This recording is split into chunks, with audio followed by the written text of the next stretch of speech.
Vamos lá. Pai, espíritos amigos, estamos todos gratos por mais uma tarde de sábado estarmos aqui presente em teu nome e podendo aprender um pouco mais para a nossa evolução. Assim seja, graças a Deus. Ok. Nós temos aí, eu tinha pensado em começar pelo agênere. Que alguém estudou o agênere aí? Ou não tem ninguém? Tem, Tem alguém aí? Rolim? tem sim. Deixa eu abrir aqui o trabalho que eu tinha passado para a Juliana. Ótimo. Então,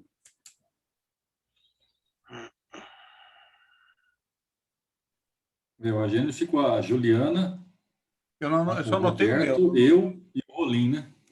Então o Roberto também está aí. Então, vamos Quer começar falar aí, sobre Roberto? isso. Não, pode. Eu acho A que Juliana, separado a Juliana tinha um texto legal que ela me mostrou ontem, mas ela não veio até agora, né? ela mostra depois. Daqui a pouco ela está aí. Ela não falou que não vinha. Ela deve estar vindo aí. Algum Até eu atraso. achar aqui. Se você quiser começar, pode começar.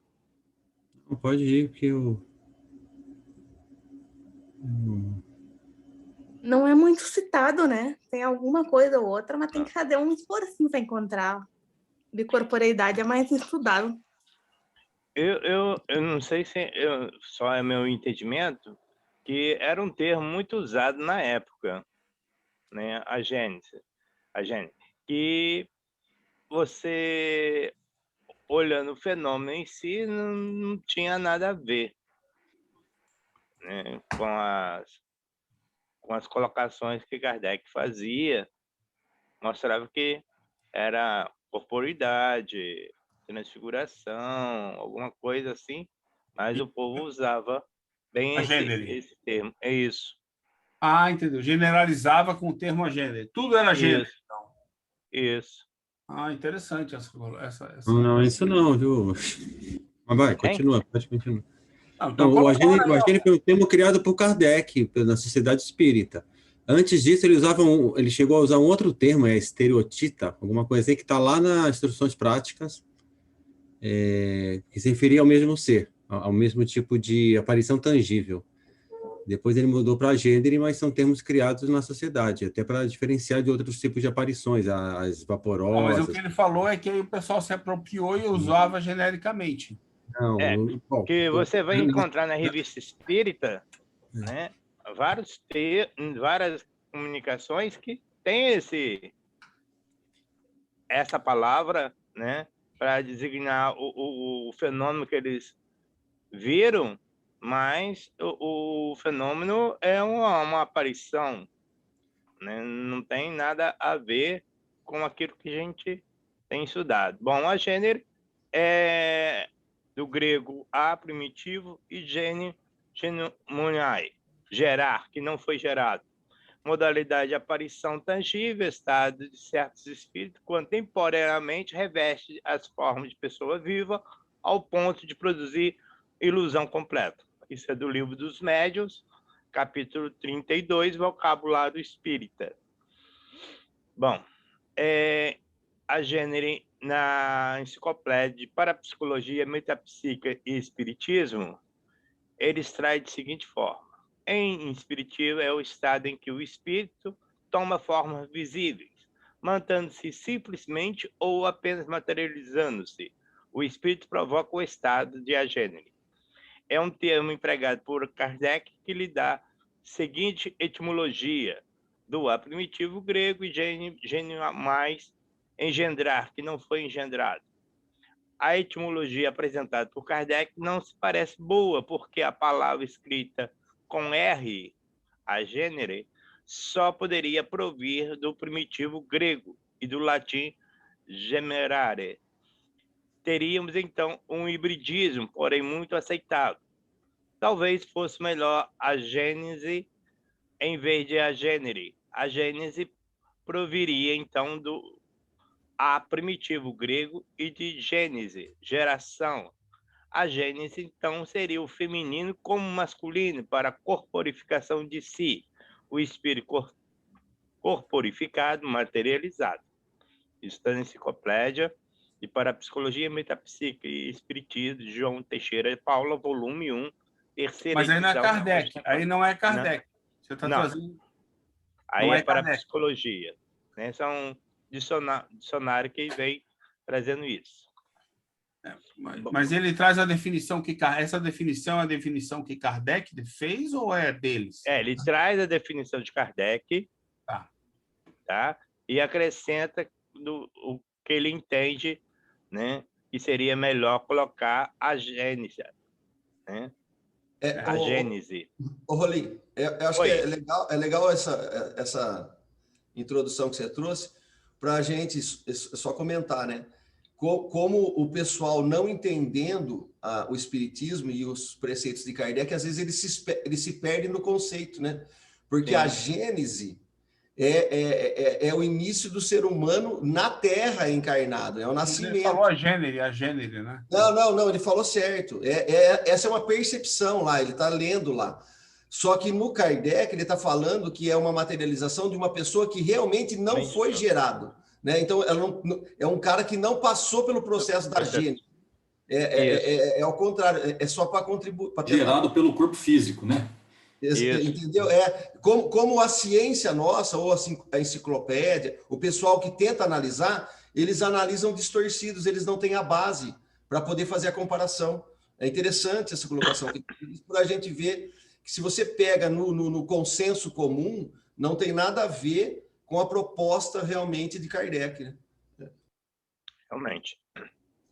Porque esse acredito que, obviamente, esse era um tema naquela época de interesse geral, né? Então, as pessoas iam pegando informações aqui e ali e iam deduzindo. Mas isso que ele está lendo é de agora. Essa especificação, essa qualificação é atual. Essa agora que ele fez, né? Não é isso, né, Rolinho? Tá isso. Certo? É do falta século de XX, né? Século XX. Equivocado, né? Porque eles perderam muita coisa nas adulterações, mas vamos em frente. Eu não sabia que o agênere era um neologismo do Kardec, né? Também não. Roberto, onde que você viu isso, que está escrito isso? Eu estava procurando aqui no meu trabalho. Eu li isso aí, o Kardec fazendo esse comentário.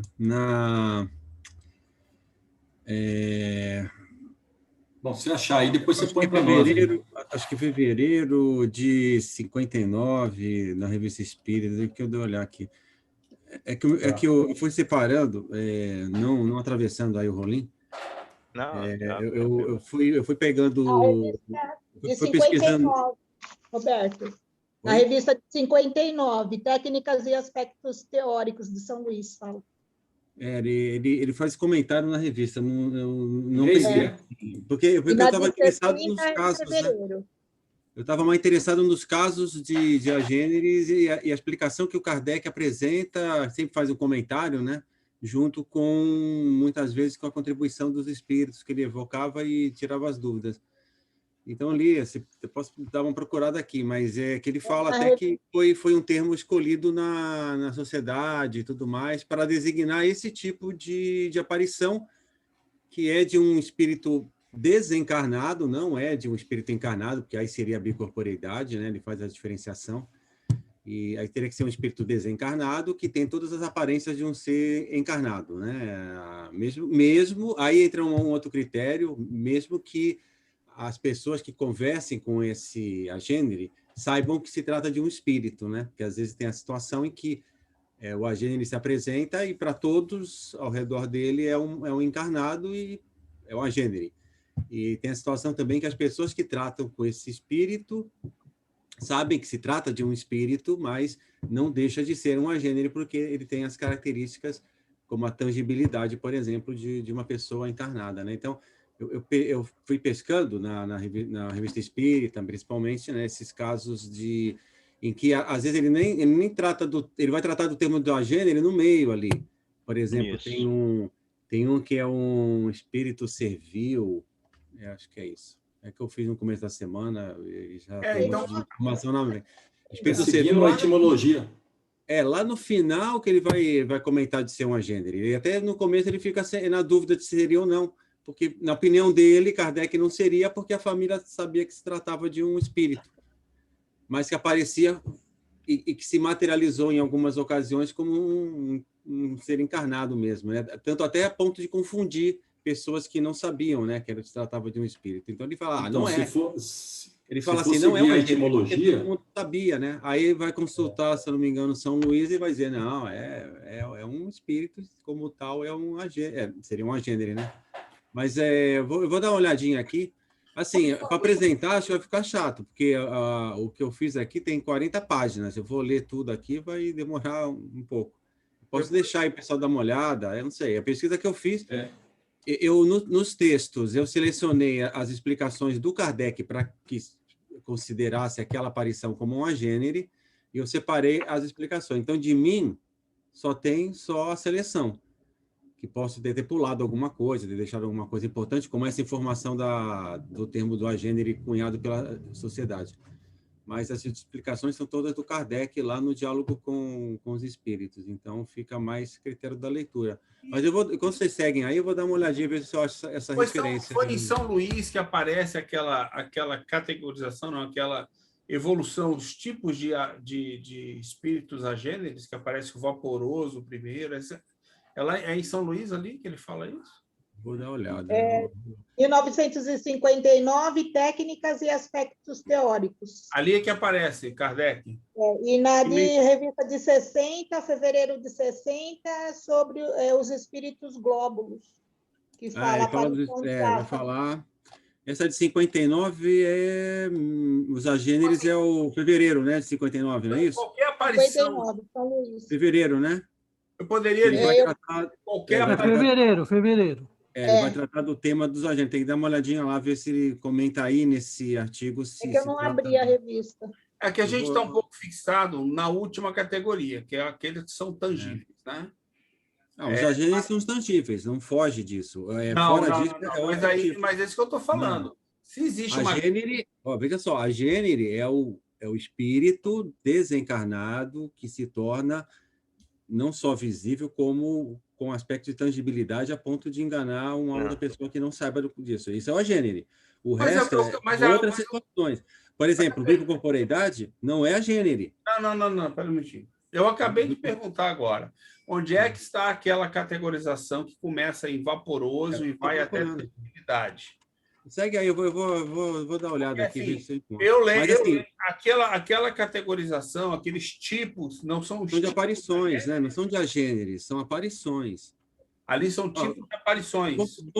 Vamos partir da definição de agênere. Qual que é, que até o Rolim leu aí, a do Kardec. Qual que é a definição de agênere? É aquele não criado, é aquela pessoa... Grego não tem pai e não tem mãe, entendeu? É quem olha e fala assim, é um ser encarnado, mas não tem pai e não tem mãe. Né? Mas aí é que vem a minha questão. Esse é o agênere. A aparição vaporosa não é agênere. Bicorporeidade não é agênere. Tem que trocar. Bicorporeidade é espírito encarnado. Essa é a grande diferença. Não é agênere. Mas sim. O que eu estou falando é o seguinte: esses tipos que apareceram, eu não estou lembrando. Eu lembro que a gente viu. Estou procurando aqui, eu ver se eu encontro. Esses tipos que aparecem, o primeiro é vaporoso e o último é o tangível, não são tipos de agêneres? Não. É de aparições. Aparições, são as aparições. Então assim, vocês que estudaram o agênere, todo agênere tem tangibilidade. Em linhas gerais, sim, porque ele é uma das características todo agênere tem tangibilidade. Porque ele tem que ser confundido com o encarnado. Então, veja bem... Não, tem. Sabe onde por incrível que pareça, é uma coisa que ninguém pensou. Quando a gente pega aquele folheto, né, o encarte lá dos discípulos de Rustang, a manifestação deles contra Kardec, que eles publicaram, uma das coisas que eles batem à vontade durante todo o panfleto lá que eles escrevem como as pesquisas do Crookes já tinham sido feitas, eles colocam que a pesquisa do Crookes daria credibilidade a toda a teoria que está nos 4 evangelhos do agênere. Porque havia tangibilidade. Só que o que eles esquecem de citar é que não é permanente. O espírito pode ficar materializado? Pode, mas não é algo que consiga permanente. E também havia o aspecto das condições. A gente não pode falar... a gente não tem nenhum caso comprovado de agênere à luz do dia ainda. Perfeito. Então respondeu minha Me dúvida. passa algum que tem, com tangibilidade não tem. Vamos ter A luz aparições. do dia, a luz do dia, agora pode? a pessoa vai falar, mas tem o Cristo. Né? Nós podemos pegar o Cristo quando aparece para elas, mas o Cristo aparecendo para ela, qual o texto que nós temos? É um texto que a gente pode considerar verdadeiro? É. É verdadeiro? Os evangelhos são verdadeiros? A gente sempre tem que ficar na dúvida, é um relato. O que Kardec vai buscar, os espíritos vão buscar nos evangelhos, não é a palavra, é o ensinamento que está por trás daquilo. Porque sobre os evangelhos nós não temos certeza de nada do que está lá. Se foi daquela forma, se não foi. Porque os evangelhos não chegaram, uma porque Jesus não escreveu nada, outro, os evangelhos não são dos evangelistas. Outros que chegaram até nós são aqueles canonizados pela igreja. Estão nos então, nós não temos certeza de nada lá. Existe, onde a fumaça, há fogo. Mas até a gente pode ter certeza que aquela manifestação de Jesus foi só uma aparição, foi uma tangibilidade mesmo. Se foi uma tangibilidade, a gente tem certeza que foi durante o dia. A gente sabe que foi no final da tarde, né? Bom, eu peguei o trecho que ele fala também sobre isso. O Kardec vai tratar dessa questão de Jesus ter sido ou não agênere, ele vai lá embaixo na conclusão dizer que não tem como ele ter sido um agênere, né? Porque senão entra naquele aspecto de toda o fingimento, né? De sentir dor, né? Porque um agênere não tem, né? Então ele vai tratar e vai colocar... O mais triste para matar Rustang é o seguinte. Sim, ele fala que Jesus não teve dor física, mas teve dor moral. Não. Isso é muito escrito nos 4 evangelhos. Jesus não teve dor física, mas teve dor moral. Gente, é o contrário. É o contrário. Logicamente, o espírito da magnitude dele vai ter dor moral do quê? Eu até botei isso. É verdade. Apesar de não tratar Vai ter... Ele vai ter dor física porque ele está ligado ao corpo. Aí sim, vai ter dor física, porque ele está sujeita ao corpo. Então, o Rustang inverte tudo. A gente vai estudar isso mais à frente aí, viu? No capítulo 15, vai ter um item aí que vai tratar da Gênesis, o desaparecimento do corpo de Jesus. Aí ele vai entrar nesse aspecto de ter sido uma Gênesis ou não. Ele vai chegar à conclusão de que não tinha sido. Não teria como ser, né? E aí é só ler o Kardec e entender todo o raciocínio que ele faz em cima disso, né? Que ele nada ali é achado, né? Ali é tudo pensado, analisado, raciocinado e apresentado. E eu não vejo assim como debater em dizer que não, tá errado. Esse pensamento do Kardec aí tá meio fora, né? Também tem esse aspecto dos agêneres. Mas eu achei aqui na revista Espírita aqui, ó, né, em fevereiro mesmo de 59, os agêneres, né? Ele vai falar aqui num trecho, ó. Senhores, quero chamar a atenção da FEB, quero chamar a atenção dos senhores para a importância do pensamento positivo. Vocês repararam que o seu Mário apareceu finalmente? Pararam ali, o seu Mário apareceu. Não é uma gênere, né? Ou será que é uma gênere? Uma discussão saudável sobre o espiritismo, tá vendo? As energias nossas chegaram em Portugal e ele se materializou finalmente na cadeira dele. Então, vamos... É verdade. O jantar também ajudou. E jantou, olha só, se materializou e jantou. Exatamente. Desculpe aí a brincadeira. Vamos lá. Segue aí, Roberto. Ainda sobre... Então, né, o meu é da edição da FEB aqui, não sei de que ano que é, mas enfim. Não entra na página 62 aqui. Ele coloca um trechozinho falando, ó, se para certos espíritos é limitada a duração da aparência corporal, podemos dizer que, em princípio, ela é variável, podendo persistir mais ou menos tempo. Pode produzir-se a qualquer tempo e a toda hora. Então, esquece esse negócio de que tem que ser a luz do dia, não pode ser a luz do dia, né? No caso dos agêneres, né? Um espírito cujo corpo fosse assim visível e palpável teria para nós toda a aparência de um ser humano. Poderia conversar conosco e sentar-se em nosso lar, qual se for uma pessoa qualquer, pois o tomaríamos como um de nossos semelhantes. Aí ele vai descrever, ó, mais abaixo aqui, ó, no parágrafo seguinte, no final. Como para nós nos entendermos, precisamos dar um nome para cada coisa, a Sociedade Parisiense de Estudos Espíritas os chama agêneres, assim indicando que sua origem não é o resultado de uma geração. O fato a seguir, que se passou ultimamente em Paris, aí ele vai narrar o caso de uma senhora que precisa de um emprego e aparece um rapaz durante o dia, oferecendo a ela um endereço, e ela vai até lá, encontra, aí vê o quadro do filho e no final já tinha falecido há algum tempo, alguns anos, né? Então é o caso do agênere aqui. Então ele está especificando bem nesse capítulo, eu tinha separado também, né? Eu achei interessante. Ele vai fazer referências a outras situações, ó, o Louquinho de Bayonne, é isso que ele lê? O Louquinho de Bayonne. O Bayonne também. Ele coloca como um agênere. Você leu, é enorme o artigo, mas você vai ler uns trechos lá que ele vai dizer que é um agênere, né? Lá ele coloca estado tal, assumiu aparências corporais, e ele vai conversando aí com São Luís, né? E são trechos bem interessantes aí para se ler. Então, alguns artigos, no primeiro momento, nem toca no assunto de agênere, é simplesmente uma aparição, mas no desenrolar, ele mesmo, né? Eu não, ele mesmo coloca no final que seria um agênere. Tem um trecho final que é lá em 66, que ele vai tratar Saint-Martin e Luís XVIII. O pessoal deve ter chegado nesse artigo aí, que é enorme, vai contar a história desse Martin. Eu falei Saint-Martin, não, é Martin, que é um camponês, aí um espírito aparece para ele dizendo que ele tem que passar uma mensagem para o rei, Luís XVIII e tudo mais. Então, imagina, um camponês indo até Paris, passando uma mensagem para o rei. Então, há todo um desenrolar, o espírito aparece várias vezes para ele, se desmaterializa na frente dele, enfim, né? O tempo inteiro ele sabe que é um espírito. Mas esse espírito aparece para ele em algumas situações, numa igreja, por exemplo, como se fosse uma pessoa normal, né? Então, vai lá no final considerar que é um agênere por ter, em alguma situação, em alguma circunstância, ter surgido para o camponês, Martin, como uma pessoa encarnada, né?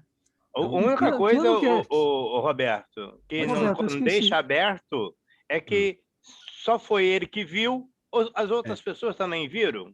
No primeiro momento, só ele viu. No primeiro momento, só ele viu. Né? Na igreja não fala sobre isso. Não fala. Então, a gente não tem como dizer. Que ano que foi isso mesmo? Que agora dezembro de 66.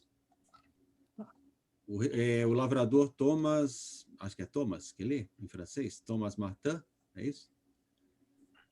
E Luiz, eu peguei o trecho aqui que eu separei, que o Kardec vai chegar à conclusão de que seja, entendeu?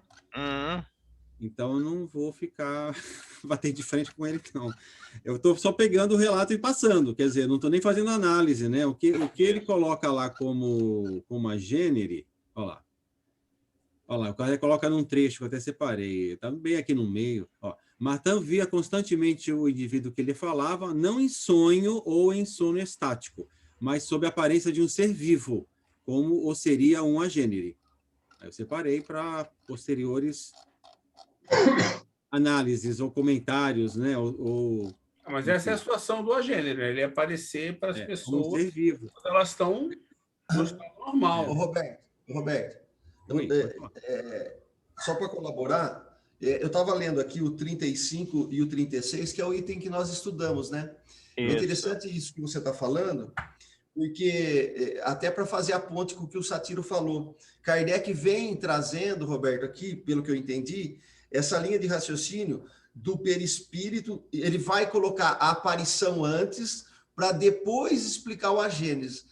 Na verdade, o que eu estou entendendo aqui é a diferença da aparição para o agêneres é que a aparição pode ser um pedaço disso, né?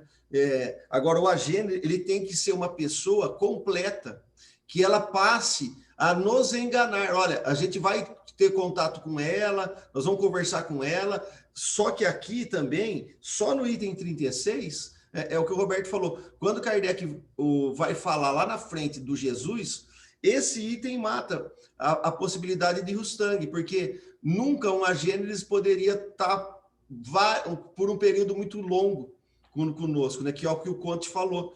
Então, o que eu percebi aqui é que ele é uma aparição também, mas o que ele se distingue da aparição, né? Eu acho que é o que o Roberto estava querendo dizer, é que é uma aparição completa. Tem todas as aparências dos órgãos, né? Dos tecidos, todo o contorno. Ele é inteiro, é isso, né, Roberto? Ele é tangível, ele é inteiro, tem todos os órgãos definidos, e ele normalmente aparece na penumbra e de noite, em lugares fechados. Não porque uma mão materializada ela pode ser tangível, mas ele é só uma mão. Né? Então, aí pode ser classificado. Nós temos 3 características do agênero. Tô achando que e não dura. A quarta característica é que ele não tem... Nenhuma dessas vão durar. Tanto nem a aparição, né, Conte, nem a aparição de mão, nada. Tudo vai ser por um período. Porque eu acho que foi o Rolim que falou, não sei se foi o... o Alza aqui, eu não sei se é Roberto aqui. Rodrigo, eu tenho que gravar. Parecido. Puta, o que eu ia falar? Agora esqueci, me perdi. Perdi o raciocínio aqui. Vai pensando aí.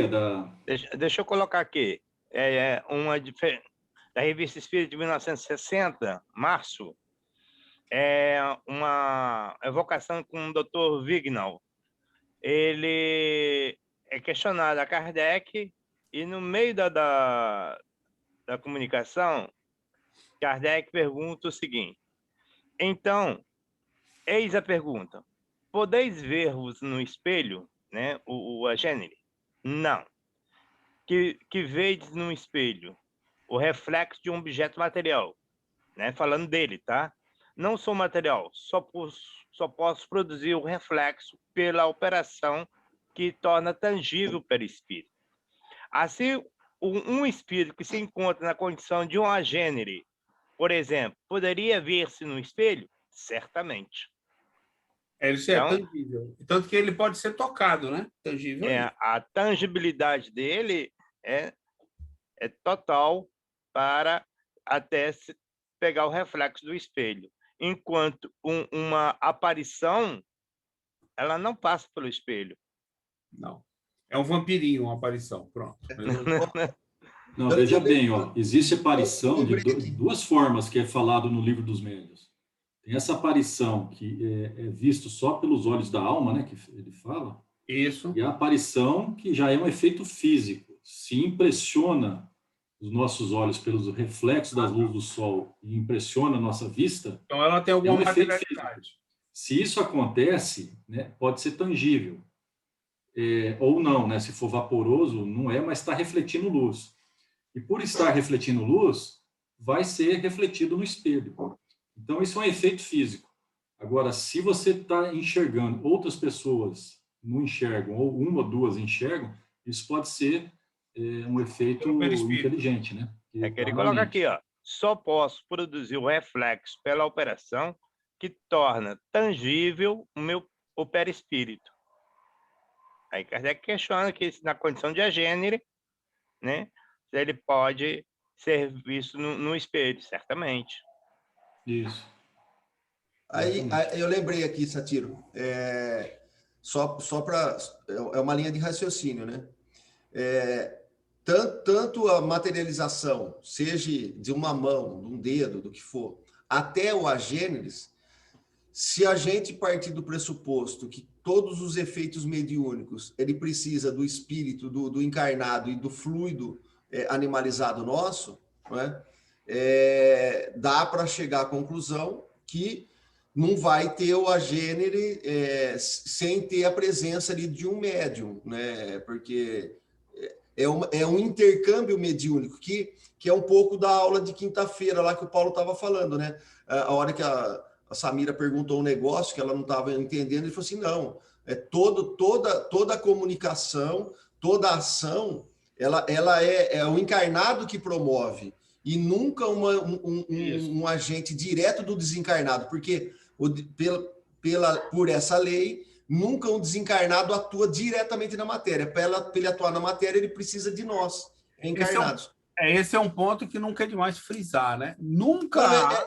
no sentido até das aparições, né? Esse é um ponto que tem que ficar bem claro. Não existe esses efeitos aqui diretamente pelo espírito e somente pelo espírito desencarnado.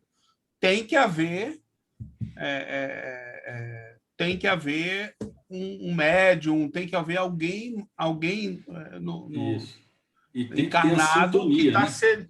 Justamente. Não, aí tem as questões... Se não tiver essa sintonia, não se faz. Que, assim, ou seja, a gente não pode nunca esquecer isso, né? Quer dizer, não há ação... É o mesmo princípio, a mesma lei que está por trás. Não há ação nenhuma, isso aí é aquela máxima. Não há ação de espíritos encarnados no mundo material. Ponto. Não há. Aí nessa tiro, eu fiquei pensando muito sobre isso. Abrange vários aspectos que as pessoas às vezes criam. Porque a gente lê, às vezes, também na obra do Espiritismo, que os espíritos, né, nos governam. Então, quer dizer, governar, eles podem nos intuir a gente fazer sem perceber, inconsciente. Influenciar, né? Influenciar, porque se nós partirmos do pressuposto que o átomo, é um princípio inteligente, e se eles conseguem manipular ou direcionar, ou intuir aquele princípio inteligente, eles podem, nos fenômenos naturais, dar alguma coisa, mas não é direto, porque tem que passar pelo princípio inteligente, o princípio inteligente tem que aceitar o comando, e aí eles coordenarem. Kardec vai falar um pouco disso nos instintos, né? Olha, os animais, quando saem daqui, vai para lá. Então, eu acho que mesmo quando ele fala, Kardec, que a espiritualidade vai poder agir na matéria física, né?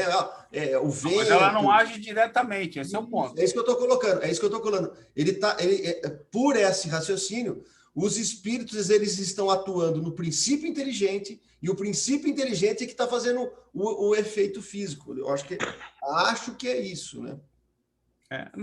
Mas o ponto que eu quis frisar, vocês entenderam, né?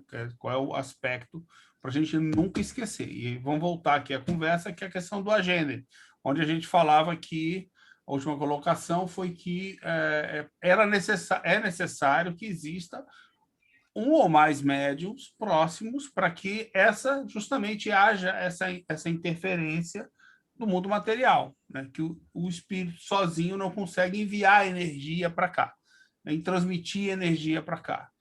Isso não existe, né? Quer dizer, a gente tem que entender bem claramente, porque isso é até científico, né? Em vários aspectos. Viu, Satiro? Deixa eu fazer a pergunta para vocês aí, a pergunta. Então, vocês estão querendo dizer que para o espírito se manifestar, ele precisa do médium, se materializar. Ele precisa de nós, como diz, nossas energias. Não, de médium, sim. Mas por que eu estou perguntando isso? Porque eu vi já relato, pessoa que estuda espiritualismo também, não só espírita, falar que tem espíritos que usam elementos da natureza. Isso é verdade? Para se manifestar. Eu não tenho esse conhecimento, não sei dizer. Alguém sabe? Nas obras de Kardec, eu não vi isso também. Eu nunca vi isso. Não, mas quando fala natureza, que natureza? Natureza, sim, meio ambiente, a natureza materializada. Não, estou falando que o espírito usa... Na Umbanda e no Candomblé, isso é comum. Não, entendi, mas a natureza materializada. Materializada, isso. Elementos da natureza, estou falando. Não é o homem é a natureza. O homem é o espírito. Isso vem das obras do Chico Xavier, do André Luiz lá, né? E ele fala que para fazer a materialização lá, ele usa o fluido do médium e mistura com os elementos da natureza para fazer alguma coisa. Mas a origem desse relato vem daí. Charles Richer, ele, ao examinar o composto do ectoplasma, ele encontrou, né, materiais orgânicos. Então, são de pouquíssima quantidade, maior quantidade é humana, né? Mas encontrou lá. Isso é comum. Que é elementos do protoplasma da célula, né? Que ele encontrou, né? Tá. Bom, Os demais material que eu achei aqui, o Roberto, né, fez um apanhado aí, o Satiro. Não, tá bom. Então, vamos seguir aí. Então, a gente... Desculpa ter interrompido aí o raciocínio. Então, mas é importante lembrar, né, que esse fenômeno é um fenômeno físico, né, que por trás tem esse princípio, né, que é esse elemento, esse fluido animalizado que o Kardec fala, que é doado por um médium. Né? Justamente. Ele pode ser consciente ou inconsciente. Né? Esse médium pode doar. Então, no fenômeno da bicorporeidade, acontece isso também. Aí tem aquela questão da irradiação. Se é um espírito muito elevado, ele se irradia para outro lugar e se utiliza desse fluido de doadores ali do local, né? Para se materializar em outro local. Eu tenho uma observação. Bicorporeidade eu pesquisei. Eu não achei nenhuma referência direta na bicorporeidade que falasse que o espírito tem que ser evoluído. E nos casos narrados, também não havia nenhuma citação de Kardec de que aqueles eram espíritos evoluídos, encarnados, vamos dizer assim, entendeu? Né? Quer dizer, essa é uma coisa que eu sei porque eu procurei, eu fui atrás, falei, peraí, até porque é o que eu falei, um amigo meu, conhecido meu, teve um caso real de bicorporeidade. E outra coisa que eu descobri, não sei se já mudamos, tem mais alguma coisa sobre a gênero? Para a gente, se bem que a gente pode ir misturando, né? Pode ir falando, se alguém lembrar, pode voltar no agenda. Outra coisa... Só para fechar, a gênero que o Kardec vai sempre tratar o perispírito como o elemento fundamental para que ocorra aliás, como qualquer outra aparição, né? É sempre diferentes formas ou mudanças que o Kardec vai colocar como molecular, né? Acho que está na Gênese também isso aí, do perispírito. Então, é sempre algo a ver com esse revestimento semimaterial aí do espírito, que no caso das transformações, não, fugiu a palavra agora, das... Transfigurações, isso mesmo. É tudo em torno do perispírito, mas o perispírito é o elemento aí que faz funcionar, é o elemento que faz com que haja uma aparição. Há diferentes níveis de densidade do perispírito. O Kardec não chegou a entrar assim para explicar exatamente. Vai falar dos fluidos espirituais, que é aquele texto que eu havia me referido anteriormente, que a Juliana encontrou eu acho que é em 66 também, se eu não me engano. Deixa eu voltar. Dei uma lida, achei bem legal. Mas assim, o Kardec vai falar da transmutação de moléculas, vai falar da formação do ozônio, do oxigênio, né? Não que ele esteja dizendo que essas aparições sejam baseadas nesses elementos, mas vai falar de que qualquer mudança assim, num elemento já muda a estrutura da água, por exemplo, H2O, acrescenta ele vai falar molécula, né? De oxigênio já se torna uma substância corrosiva, né, que é o H2O2. Então, ele vai falar que qualquer mudançazinha simples acabam gerando, na configuração, né, na formação molecular, acabam gerando transformações importantes. Ele estava tratando desse assunto. Acho que não deu tempo dele desenvolver, né, mas assim, como ponto central é sempre transformações do perispírito. Se vai ser utilizado o fluido de um médium, se vai se utilizar... Ele não entrou por aí. Pode até, deve ser até, porque até para a gênero isso é necessário, né? Já foi até dito aí, qualquer manifestação espiritual no nosso mundo tem de haver aí uma contribuição de um intermediário aí, né? Que seria o médium, né? Até para os efeitos físicos, né? Das mesas girantes, por exemplo.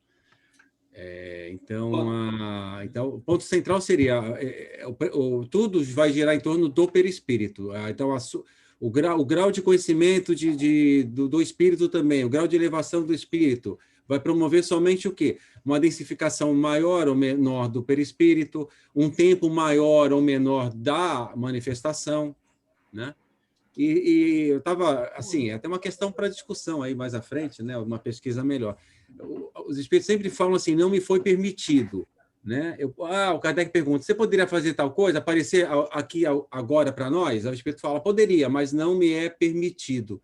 Então, eu notei isso também, Roberto. Tem vários trechos que ele fala, ó, não me é permitido, não me permitiram. Então a gente não tem permissão.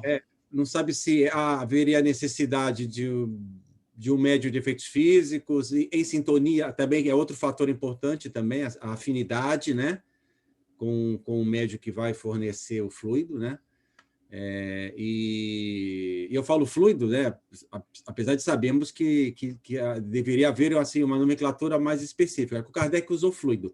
Eu evito usar ectoplasma porque não é do Kardec, é do Richer. Então, talvez que eu falo ectoplasma, estou trazendo uma contribuição fora do espiritismo, né? Fora do Kardec. Então, eu uso fluido sabendo que é uma utilização não muito específica, né? Não é uma referência a uma matéria que não se sabe a origem, não se sabe Isso. a Seria então, que trabalhar sempre fluido, né? a partir desse princípio, como você falou agora, muito bem colocado. Mas eu evito usar ectoplasma porque eu estou trazendo uma contribuição de fora. É a mesma coisa que eu pegar o que o Rolim tinha lido lá, né, de um autor atual, né, sobre a definição de agênero, perfeitamente cabível aí no caso também, mas não fazendo parte do Kardec. Então, eu só peguei Kardec, eu puxei tudo para fazer, então eu uso fluido, mesmo sabendo que não é uma apropriação, não é uma utilização lá muito correta. Mas é o que você tinha no momento, né? A gente trabalha com o que tem, né? Aí eu uso o fluido. Mas a gente tem que pensar o seguinte, o Delane, o próprio Denis vai utilizar o termo depois. O ectoplasma, né? Eles vão aceitar, porque é provado cientificamente. Sim, sim. O problema é que o sangue vai utilizar para vender o sofisma dele, é diferente. Sim. Aí, como começa a ter desdobramentos, você falou do Denis, beleza, mas já falou do Rustang. Então, eu evito usar. Eu prefiro... Assim, fica a critério. A gente combinou de focar primeiro em Kardec, compreender. Isso. No caso, veja, como o Kardec disse que era evolutivo, no caso do ectoplasma, eu acho justo usar, porque é uma coisa que não tem como negar. O fato é vero, é comprovado. É algo que não vai entrar em choque com o que a doutrina fala. Não, inclusive, só que o termo que Kardec... Até porque que vai falar... Fluidos animais, né? Era o termo que ele falava. Aí você abre caminho para outras coisas. O ectoplasma é só para médium de efeito físico. Então, e o Richer usou mais para explicar as materializações, né? Então, já entra no outro caminho aí, eu não sei... Enfim... Não, para efeito físico. No caso, por exemplo, médium de cura, ectoplasma. Principalmente mas principalmente nas materializações, né, em que o ectoplasma era uma substância... O estudo foi feito nas materializações. Posteriormente, o que vai chegar à conclusão? São médiuns de efeitos físicos, como estava lá, e são médiuns, são espíritos que vão usar o ectoplasma, são espíritos mais... Eu vou usar o seguinte, você pode ter uma operação espiritual, você pode ter um espírito evoluído ali fazendo uma operação espiritual. Só que ele vai se valer de um espírito mais materializado, vamos dizer, mais inferior, para fazer essa ligação. Nota, quem vai conduzir a cirurgia é um espírito mais evoluído. Só que quem vai fazê-la, junto com o médium, é um espírito menos evoluído, é um instrumento. Ele vai ser um instrumento de um espírito mais evoluído. O que pode ocorrer é o seguinte: se afastar o lado moral do médium, a operação vai ser feita? Vai. Porque vai haver uma permissão por parte do encarnado, que ele se coloca numa posição de aceito. Só que quem vai fazer a operação, quem que é? Pode ser um espírito, que nem, por exemplo, o João de Deus. O João de Deus, num primeiro momento, quem vai estar fazendo as operações? Quando ele vai se perder, vai continuar sendo operado? Vai. É um espírito mais grosseiro que vai estar lá fazendo as operações? Pode até ser, com conhecimento, porque quantos médicos desencarnados, grosseiros, nós temos que desencarna e continua sendo médico do lado de lá? Vários. Não, tudo bem, Conde, é que a gente se comprometeu a ficar estudando dentro de Sim. Kardec. Não estamos lendo. Agora, a correlação do termo, eu acho que, para mim, pelo menos, em vários momentos da obra de Kardec... Eu posso ler um trecho aqui? Parece, mas o significado está lá, de que vem um fluido... Isso corrobora aquilo que eu mesmo comentei. Tem que haver alguma coisa no mundo material para que isso haja. É que o Crookes ali ele vai ser quase contemporâneo. O Kardec desencarna aqui em 69, 19 o Crookes já, né? é começo de 70 já. Não, tudo bem. Até porque você citou outros aí, né, que são contemporâneos. Então, deixa eu ler um trecho aqui no Livro dos Médiuns, que ele está referenciando aqui ao mecanismo do fenômeno de transporte, que, ao meu ver aqui, ele também se enquadraria nos outros fenômenos, porque lá na frente ele fala mais ou menos a mesma coisa. Mas olha o que ele fala aqui, que interessante. Ó. Quem deseja obter fenômenos desta ordem precisa ter consigo médiuns que chamais sensitivos, isto é, dotados do mais alto grau das faculdades mediúnicas de expansão e penetrabilidade, porque o sistema nervoso facilmente excitável de tais médiuns lhes permite, por meio de certas vibrações, projetar abundantemente em torno de si o fluido animalizado que lhes é próprio. Olha só, é uma evidência aqui do ectoplasma, da emissão.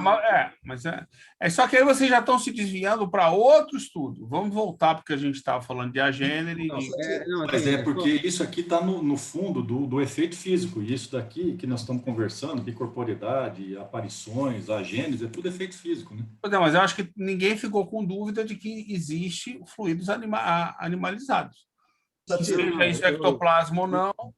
Deixa eu só concluir. Só para contextualizar o que é mais moderno, que é o termo ectoplasma, e o que o Kardec se utilizava aqui nas obras. Né? Deixa eu só concluir. Eu entendo que o ectoplasma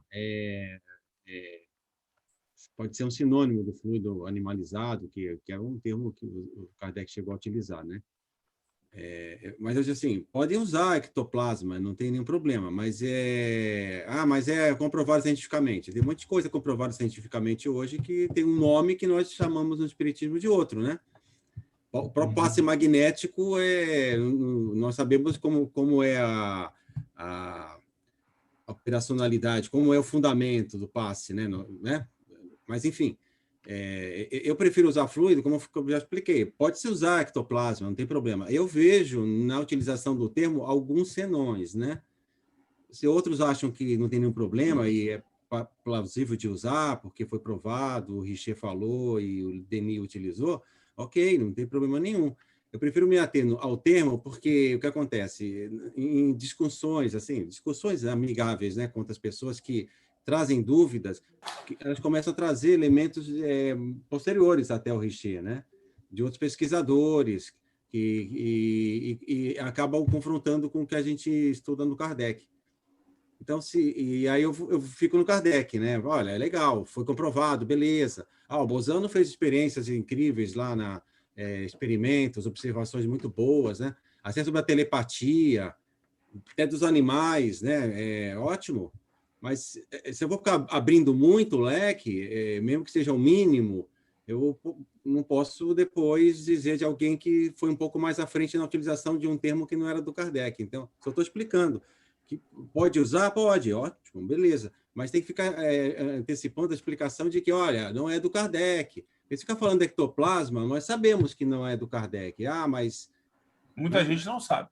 Se ficar falando de ectoplasma a todo momento, daqui a pouco alguém aí que está começando o estudo vai achar que é do Kardec, né? Então tem que ficar toda hora que falando do ectoplasma, olha, né? Sabemos que não é do Kardec, mas enfim. Então eu prefiro usar fluido, está lá no texto. E se alguém for analisar e discutir sobre fluido, aí a gente vai trazer toda a explicação do fluido imponderável, que está lá na época, que faz parte do contexto e que faz parte do estudo também. Né? Então, beleza, pode usar, não tem nenhum problema. Eu vejo essas questões aí que tem que ser mais bem analisadas. Então, eu prefiro manter o fluido, como eu falei, sabendo que é algo impróprio, até na época do Kardec, né, o fluido animalizado, nós sabemos que não é bem isso, né? Mas nós já temos esse entendimento, mas está lá no texto. Eu não estou trazendo contribuições de fora, ainda que explique melhor ou não. Eu acho que o ectoplasma tem que ser mais bem visto aí no Richer e os sucessores dele, na análise da aplicação deles nos efeitos físicos, né? mas o estudo tem que ser, como eu falei, por isso que eu tenho assim alguns questionamentos a respeito da utilização do termo, mas não vejo, se alguém quiser utilizar aí livremente, pode usar, não vejo nenhum problema. Mas só para falar isso, esse trecho que eu li aqui não é nem de Kardec, é o Erasto que faz uma explicação sobre esse fenômeno. O Kardec reproduz e ele mesmo utiliza. Se procurar, você vai encontrar ele mesmo falando do fluido animalizado, né? Ele fala até de fluido vital. Então, mas nós sabemos da história disso, né? O que vem depois são contribuições de outros pesquisadores muito importantes, como o Richer, né? Que ele cientificou o negócio, né? Uma coisa mais científica, né? Mas eu fico ainda... que parou, né? A pesquisa, né? Eu só quis falar isso, assim, porque acabou gerando um debatezinho aí, mas não era a intenção. Eu só disse que eu prefiro usar fluido, mesmo sabendo que não é uma coisa, assim, 100% compreensível, né? E pertinente ao que nós diríamos o que hoje? O ectoplasma? Mas o ectoplasma tem umas diferenciações também. Tem que dar uma olhadinha aí no ectoplasma, né? Tem umas diferenciações que acho que não dá para generalizar como se fosse a generalização do fluido. Só isso. Mas, assim, não quero entrar nesse aspecto, não, que é muito longo. Tente aprofundar mais no tema. Antes de você...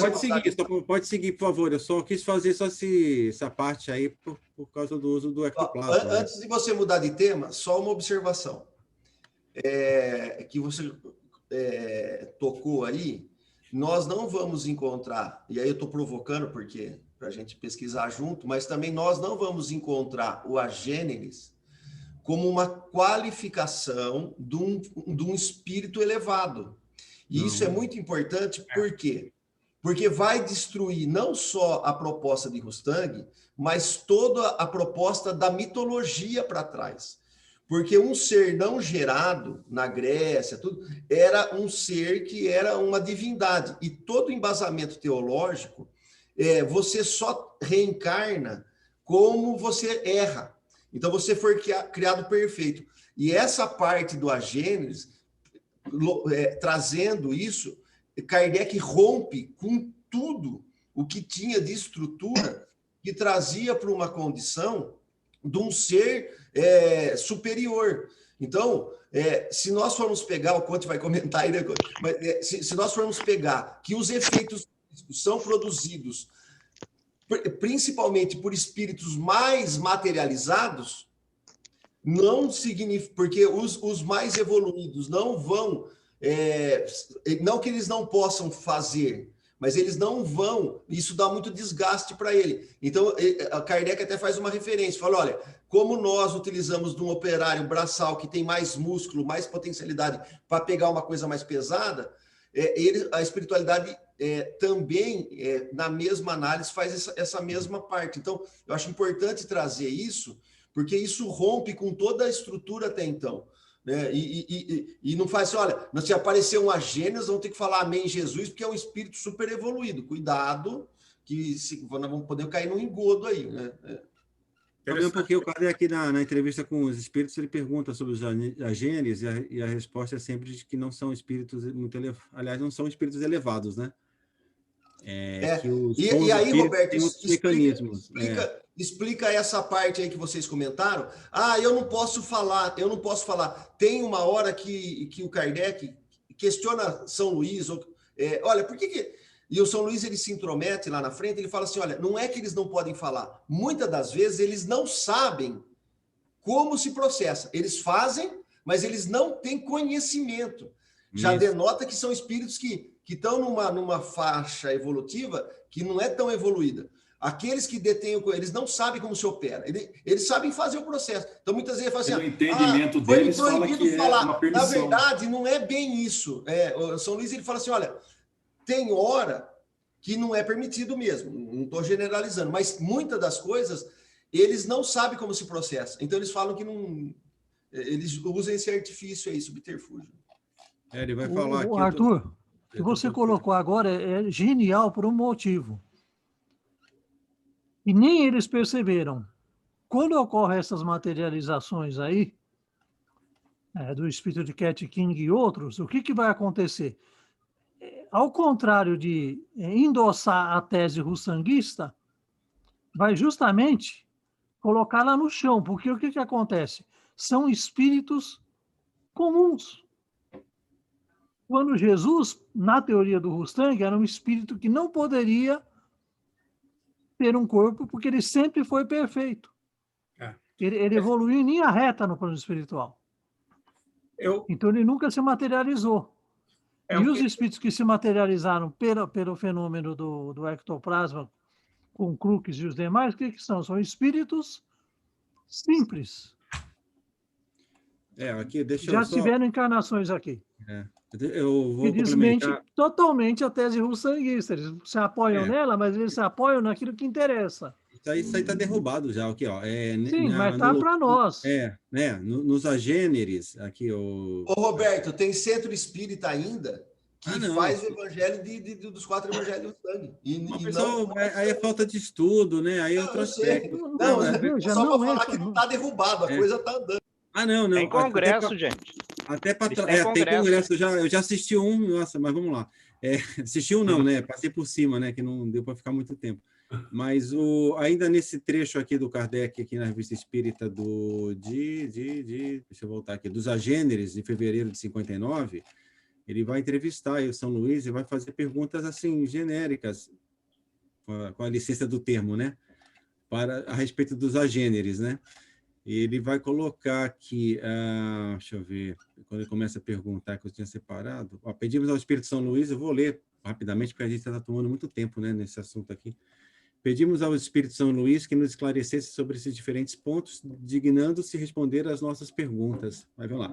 O espírito do louquinho de Beyone, né, que é a referência aí do texto, né, anterior, poderia mostrar-se corporalmente em outros locais e a outras pessoas, além de sua família? Sim, sem dúvida.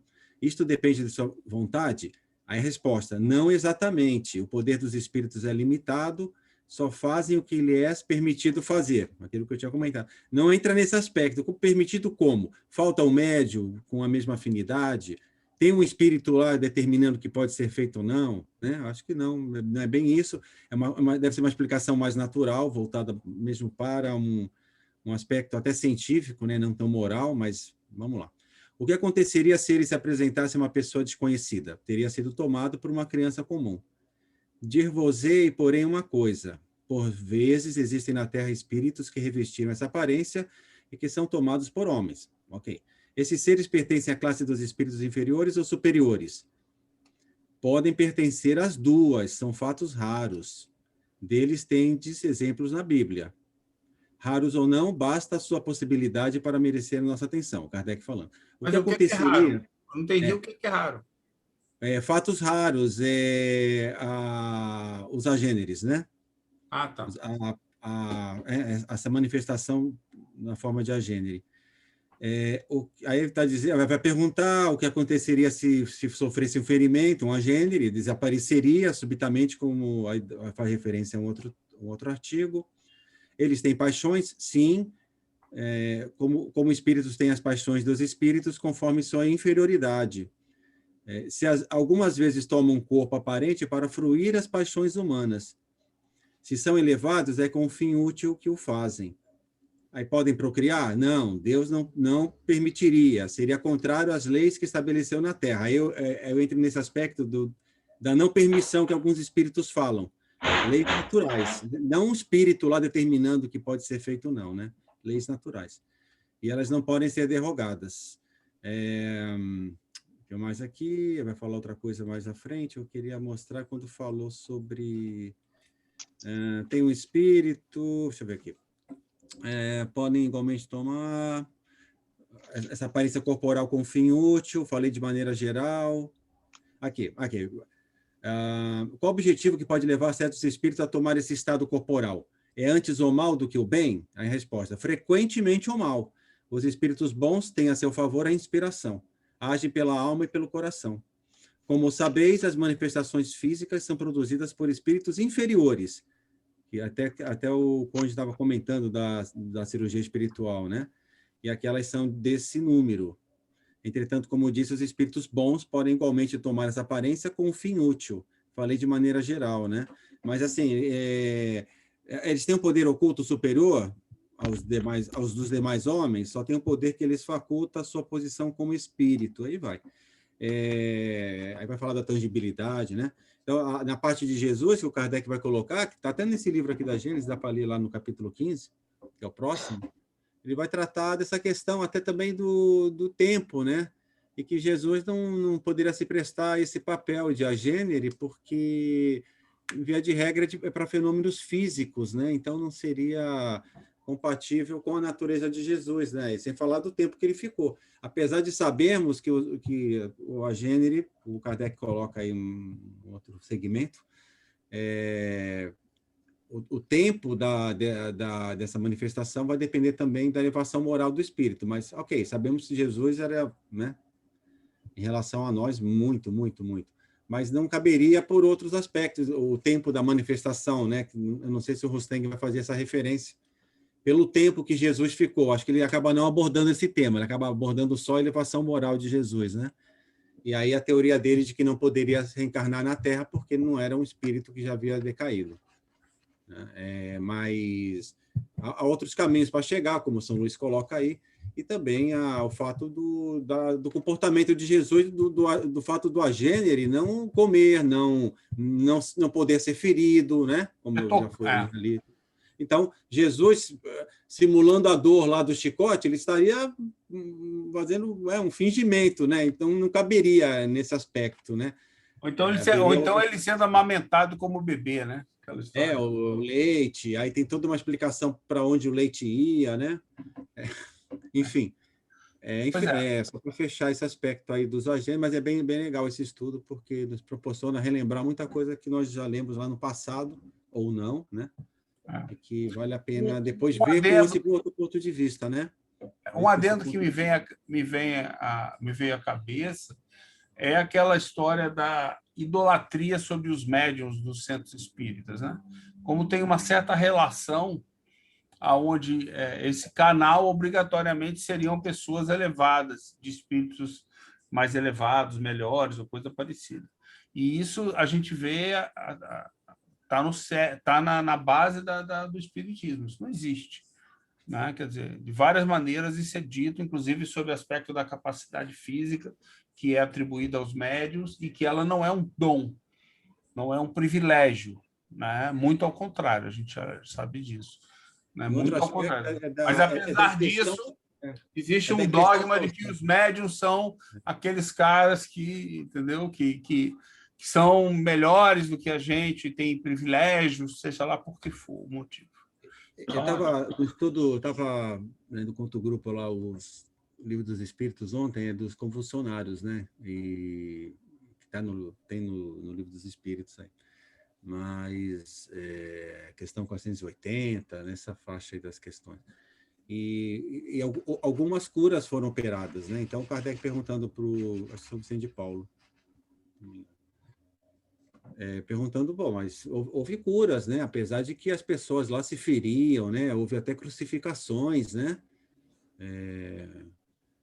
Pegavam poeira ali do túmulo de um padre ali, faziam chá, e houve curas. Então, o São Vicente de Paulo, ele vai responder, olha, mas esses espíritos, apesar de inferiores, pouco evoluídos, né? Eles tinham esse desejo de operar essas curas, né? Só que eles encontraram caminhos tortuosos para isso, né? Que geravam a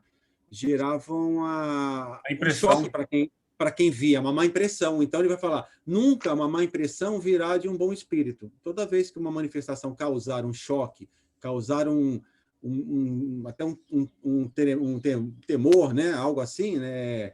Um sentimento assim negativo de repulsão, nunca virá de um bom espírito, né? Ainda que opere curas, né? O que bate com a nossa máxima, né, de que a gente tem que buscar na razão, também na lógica, o início do processo de entendimento, de compreensão, né? Então, não é pelo susto ou pela espontaneidade, pelo imediatismo que a gente vai sair acreditando. Pronto, já dá para acreditar. Não, peraí, vamos analisar todas as possibilidades. Ao analisar, a gente confronta. Satiro, é importante isso que você falou, lembrar não sei se todos do grupo sabem, mas tem a publicação do livro, eu não lembro quem que cedeu para a gente, que o Conte tinha falado daquele livro lá do Zaião, né? Que é um grupo de crentes Tá lá no Telegram, pode baixar. Se aquele grupo tivesse estudando o que nós estamos estudando aqui agora, eles não iam cair naquele engodo lá todo, né? Você vê a importância disso que nós estamos estudando aqui para poder realmente, olha, não adore ninguém, nem no céu e nem na terra, né? Use a inteligência, como fala lá, acho que está lá, analisar se os espíritos vêm de Deus, né? Já estava lá no Novo Testamento. A gente tem que fazer essas conexões das mais simples e das que estão desde o Livro dos Espíritos até o dia a dia nosso, para a gente ver como a gente está enfronhado, minha opinião, né? Como é que a gente está enfronhado no misticismo e como é que a gente, inclusive, é afastado da base científica e filosófica da doutrina. Porque, ao você construir em cima disso, basicamente o que estão fazendo é afastar você, procurar afastar você da ciência e filosofia, que é a nossa base. Entendeu? E aí o próximo passo é te pedir para acreditar. Tenha fé, cega, não questione. É o próximo passo. Entendeu? Isso é a coisa. Isso aí não é inclusive, isso aí não é um subterfúgio que só foi usado no Espiritismo. Isso, se você olhar, é usado no dia a dia seu, em várias coisas. Entendeu? Eles propõem-se um dogma e depois se consolida o dogma dessa maneira. Exatamente. Então, cuidado. Né? O raciocínio, a razão e a lógica têm que estar no início do processo. Não bastam sozinhos, mas eles têm que estar no início do processo, né? O conhecimento, tudo isso aí. Deixa eu acrescentar, então, um pouquinho aqui nessa linha aí, sobre bicorporeidade que eu ia falando. Eu encontrei aqui aquela história do Santo Afonso, né? Que foi invocado e interrogado. Qual que é a revista? Isso é no Livro dos Médiuns, na página... tá bom. o Santo Afonso de Ligório, que foi canonizado e tal, né? E aí ele foi invocado e respondeu algumas perguntas. Eu quero fazer algumas observações que eu achei interessante aqui. Tá? Eu vou ler a primeira só para fazer alguns comentários. Primeiro, poderia explicar-nos esse fenômeno, né, da bicorporeidade, esse fenômeno que aconteceu? Perfeitamente, Santo Afonso fala. Quando o homem, por suas virtudes, olha, eu vou chamar a atenção para que vocês vejam os termos que ele usa e as colocações, para a gente comentar. Nós temos de ver que eu achei bem catolicão ele. Não, pois é. Nas respostas dele. Quando o homem, por suas virtudes, chegou a desmaterializar-se completamente, quando conseguiu elevar sua alma para Deus, pode aparecer em dois lugares ao mesmo tempo.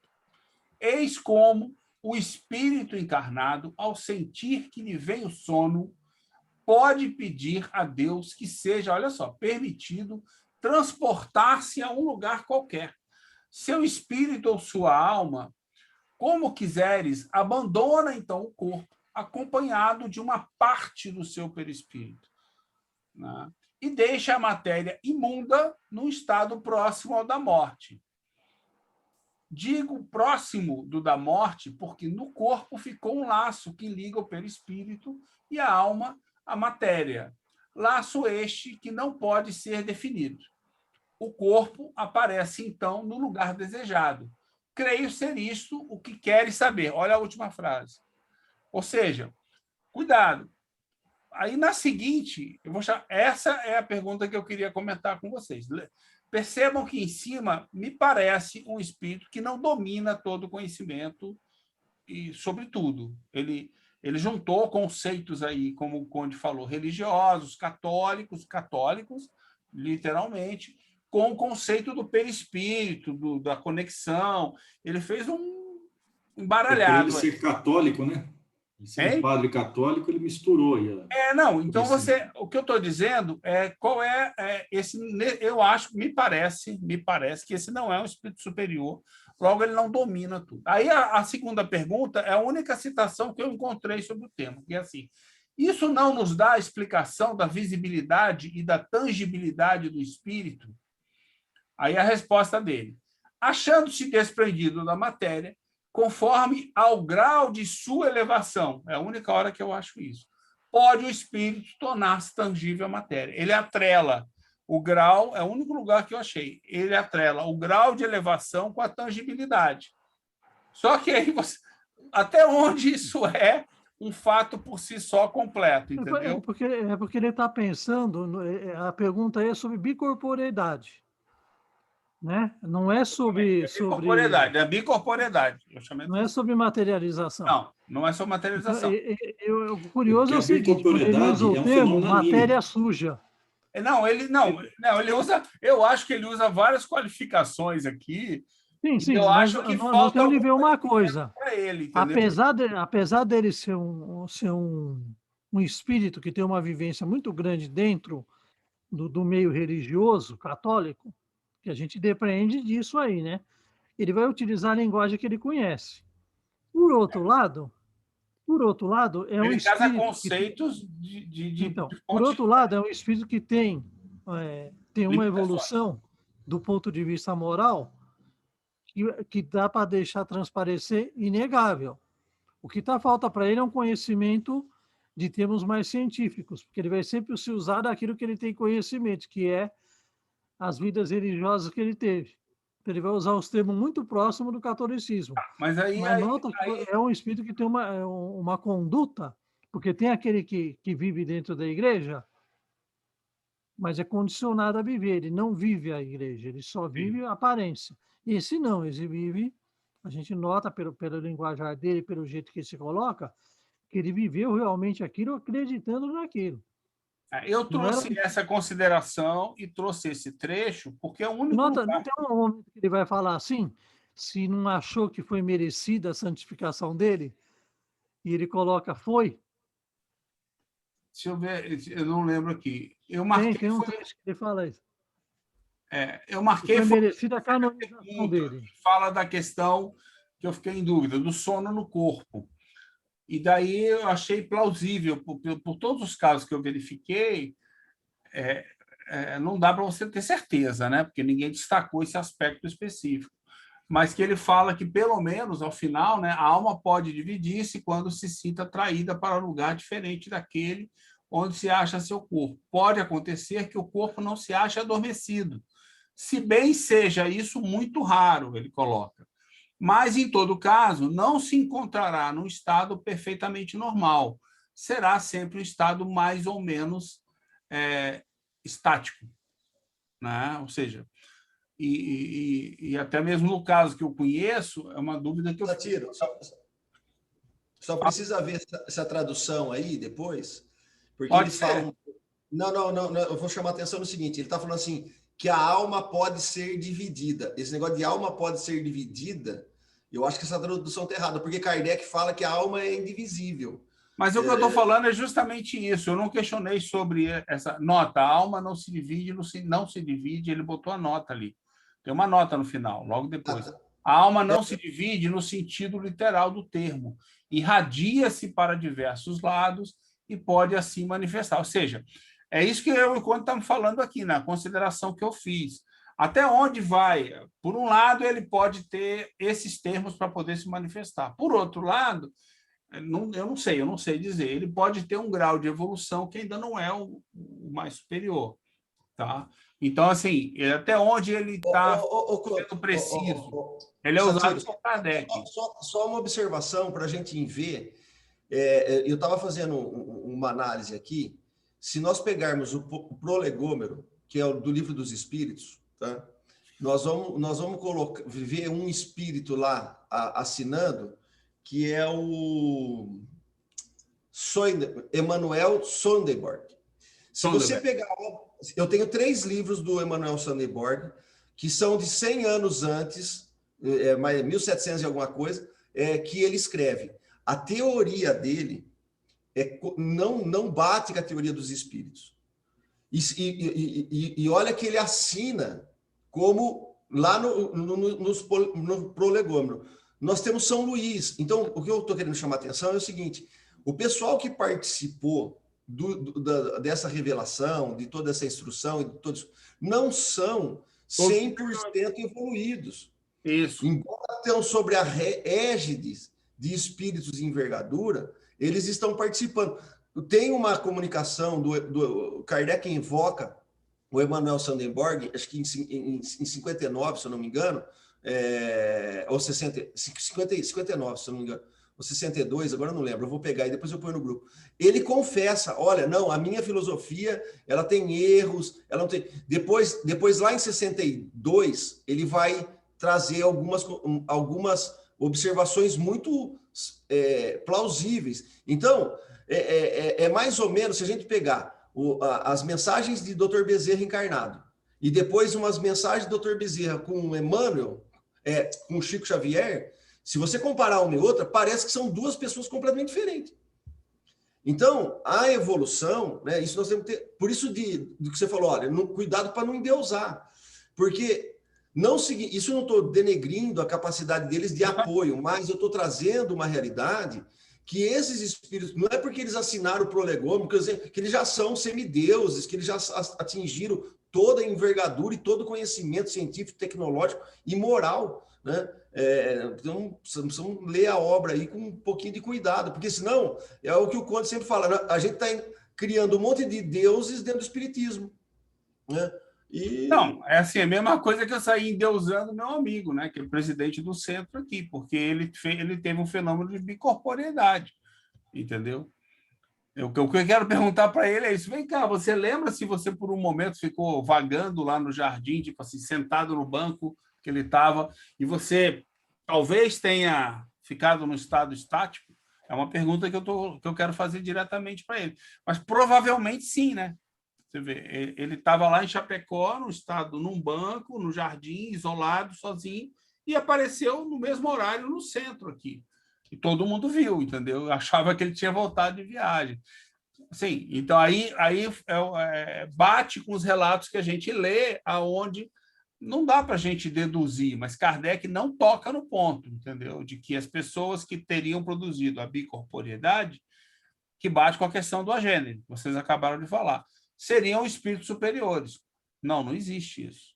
Então, novamente, é um efeito que acontece e, aparentemente, do meu estudo, não vem necessariamente, ele não acontece com espíritos superiores encarnados, enteneu? A probabilidade é o contrário, é de ser espírito inferior. A probabilidade mata isso, né? Que a gente se o seu amigo ouvir, vai ficar ofendido. Não, ele sinceramente, ele é presidente do centro? Nossa! Ele narrou o fato. Não, mas ele narrou você vai ser expulso.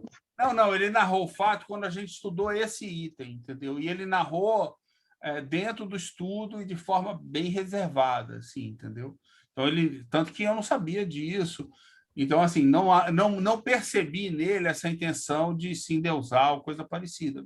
Mas se você comentar isso daí, viu? Se você comentar isso daí, ele tiver essa intenção camuflada, eu duvido, mas estou brincando, né? Sim, mas vamos dizer que você comenta aí. A gente observa, né? É um golpe de Estado que estão tentando me dar, estão tentando me derrubar. Porque assim, mas, ele narrou como um fato que, na visão dele, tanto que ele não sabia, ele não tinha intenção de fazer isso. Isso aconteceu e depois é que ele vieram questioná-lo. Quer dizer, ele não tinha intenção, aconteceu. E você nota, nos casos narrados na Revista Espírita, não são muitos, são poucos, mas você nota onde não há intenção, entendeu? Você nota no caso, exceto esse caso do Ligori, nos outros, você percebe, assim, eu não percebi de que o cara queria fazer isso, foi lá e fez. Isso aí não... O Sátiro, na revista de 1859, tá? 1858. Deixa eu ver qual que é aqui, agora eu estou sem ela aqui. Eu estou dando aqui, bicorporeidade. Que ele vai falar uma coisa, o fato pelo qual fosse canonizado é real, sim. Esse fenômeno é excepcional? Não. Ele pode apresentar-se em todos os indivíduos desmaterializados. Ele já está colocando. Depois, aí nota, né? Como é que fica a coisa. Quem quiser ver, dezembro de 58. Ele vai falar, né? Para ver a coisa assim.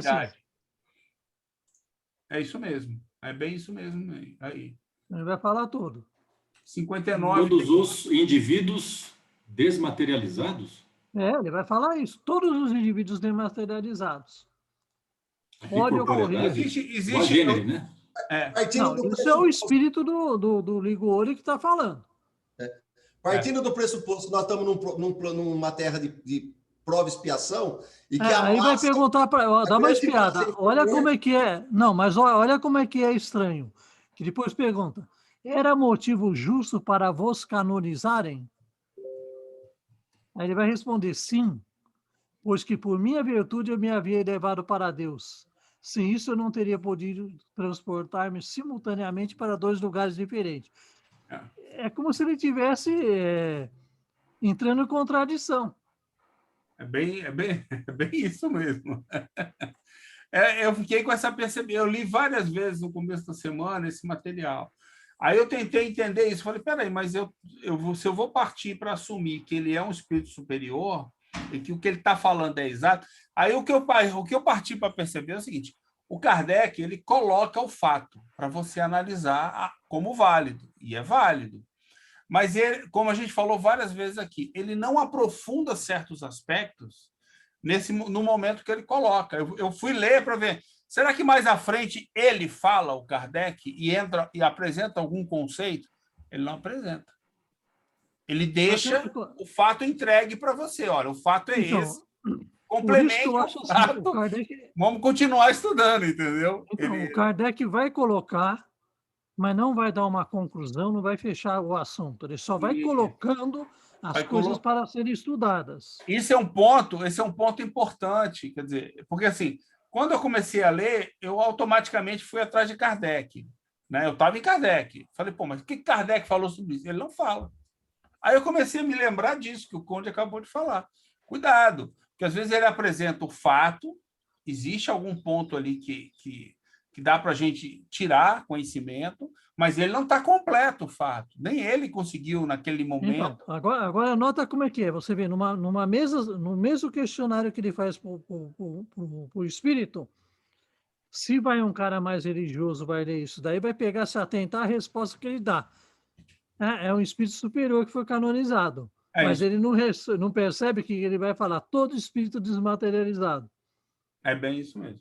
Ele entra em contradição aparente. Eu estava conversando... Ele vai chamar de desmaterializado quem está fora do corpo. Eu estava conversando acho que foi quando eu conversei com o Roberto, começo da semana, e eu acho que a gente comentou, ele até comentou, e eu tinha a mesma impressão. A impressão que eu tenho é que esse fenômeno pode ser até muito mais comum do que a gente imagina, entendeu? O Roberto comentou isso. Ou seja, só que a gente não percebe, né? Quer dizer, isso pode estar acontecendo, pode ter acontecido com pessoas que a gente conhece, mas que você não conseguiu identificar. Por exemplo, como é que você vai... esse amigo meu, ele mesmo não sabia que ele passou por um fenômeno de bicorporeidade, entendeu? Quer dizer, assim, que ele apareceu no outro local no mesmo tempo. Ele não sabia até que ele fosse questionado. Então, nem a própria pessoa sabe que passou por aquele fenômeno. Então, o que justifica aquele ponto de que muitos amigos meus são vistos no motel, né? Aquela história que, aí o cara estava no bar. Agora, a minha pergunta é, quem viu eles no motel estava lá? Hein? Quem viu eles no motel estava lá. Pois é, mas nessa hora não aparece ninguém para dar o nome, para dizer que viu o cara, entendeu? Ninguém, entendeu? Não, mas se vocês têm essa notícia que muitos colegas aparecem... aí a palhaçada. Alguém contou para você. Hein? Foi a visão espiritual da pessoa. Não, mas era ou a pessoa está dizendo, eu me desprendi. Conte, pode ser alucinação. Eu acho que foi desprendimento. Pode ser alucinação, pura e simples também. Também pode ser alucinação. Pode ser alucinação só. Também. Da pessoa lá. Vai saber o estado da pessoa, né? Vai saber o estado da pessoa que viu. Então, vamos voltar a conversa séria aqui. Fazer uma observação. Fazer uma pergunta aqui agora. Esse fenômeno da bicorporeidade é um fenômeno anímico? Na obra de Kardec, eu não consegui assim, perceber esse aspecto. Eu olhei esse aspecto de ser anímico, a própria pessoa está gerando, ou ser médium. Não existem fatos nos relatos que mostram para a gente se é uma coisa ou outra. A gente pode... Mas isso sempre acontece, por exemplo, o último caso que o Roberto indicou lá, do marinheiro, ele estava num navio cheio de pessoas. Não tem como a gente saber se tinha ou não alguém ajudando ele ali, ou se era força própria. Isso aí não dá, não tem relato nenhum que entra nesse aspecto. Eu não achei. Satiro, na página, no livro dos médiuns, 103, capítulo 7, Qual item? Ele fala, tanto a bicorporiedade e a transfiguração, ambas são anímicas. Onde é que está isso? Qual item? Na página 103. Não, me dá o item, Ah, tá. Aí vou ter que reler de novo, porque eu fui lendo e fui fazendo. Porque ele fala, a bicorporiedade, ela é fora de um fenômeno natural, né? E tanto que ele coloca que Barçanufo, ele saía do corpo e tornava-se tangível. Mas isso aí é obra de Kardec, isso? Oi? Você é Kardec? Sim. Do livro dos médiuns. Livro dos médiuns. Eu estou nele aqui, estou tentando... Qual é a referência? Página 103. Ele fala da corporeidade e da transfiguração. É que a página, dependendo da edição, é diferente de um para o outro. 103, 107, é o item 114. Tá. Corporeidade e transfiguração. Aí esse 114, ele fala... É o primeiro item. É o primeiro item.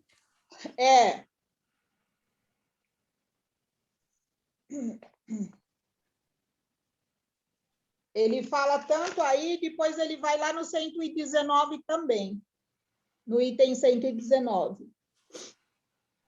Eu estava lá. O espírito de uma pessoa viva afastado do corpo pode aparecer como de um morto, como todas as aparências... Eu estou para 114 de novo aqui. 114?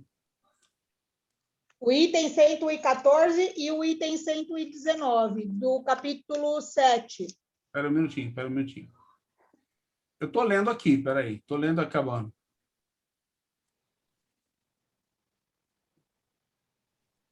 Olha, eu posso estar enganado, mas o meu item 114 não fala de animismo.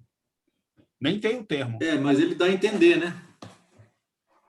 Dá a entender. Assentam ambos esses fenômenos, né?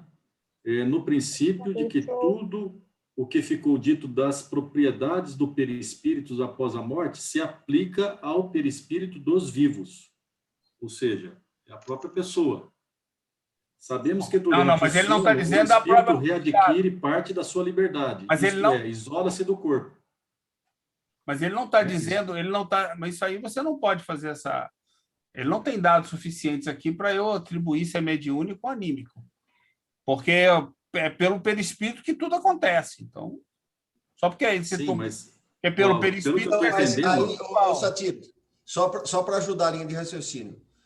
É anímico, pelo menos o que eu entendi. Anímico quando é a minha própria alma, o meu próprio espírito... Sou eu que faço.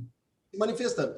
Se eu tenho uma bicorporiedade, né, que eu concordo com o Conde, né, porque não é o mesmo corpo, então, mas eu apareci em outro lugar, né, e eu estou falando, necessariamente, eu estou falando aquilo que eu estou falando, então é anímico, né? Se eu estou falando o que eu sei e o que eu estou vendo, nesse sentido é anímico. Se eu tiver reportando a informação de outro, é uma mediunidade que eu estou falando informação de outro. Tá certo. Então, nesse sentido, é anímico. Quando eu estou falando uma informação minha, que eu detenho, ele é anímica.